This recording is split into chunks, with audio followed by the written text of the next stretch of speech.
شریعت مطہرہ میں حضور صلی اللہ علیہ وسلم سے 20 رکعت تراویح نماز ثابت ہے، اور اسی طرح صحابہ کرام کا اجماع بھی اس پر موجود ہے کہ صحابہ کرام بھی اسی پر عمل کرتے تھے اور 20 رکعت نماز تراویح پڑھتے تھے۔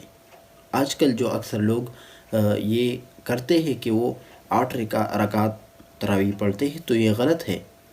ان کے اپنے اعتقاد ہے، لیکن جو حضور صلی اللہ علیہ وسلم مبارک نے پڑھی ہے اور جو اس کے صحابہ نے پڑھی ہے اور اس پر اجماع کیا ہے انہوں نے، یعنی اس پر اتفاق کیا ہے، تو وہ 20 رکعت تراویح ہے۔ اسی طرح ہم کو چاہیے کہ ہم زیادہ عمل کو ترجیح دے دیں، اور زیادہ عمل 20 رکعت ہے، کیونکہ اس میں 8 بھی داخل ہے۔ جو لوگ 8 کو ثابت کرتے ہیں، تو جب ہم 20 کو ادا کرتے ہیں تو 20 میں 8 بھی خود بخود ادا ہو گیا۔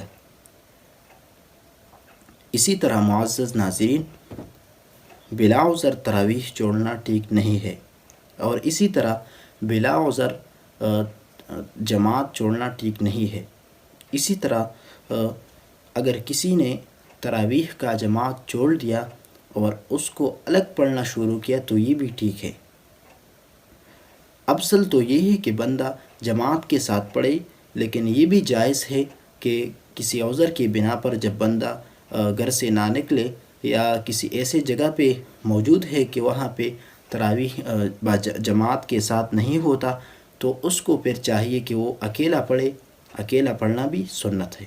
اسی طرح محترم بھائیو، عورتوں پر بھی جو خواتین حضرات ہیں اس پر بھی تراویح پڑھنا سنت ہے، ان کے لیے بھی یہی ترتیب ہے جو مرد حضرات کے لیے ہے۔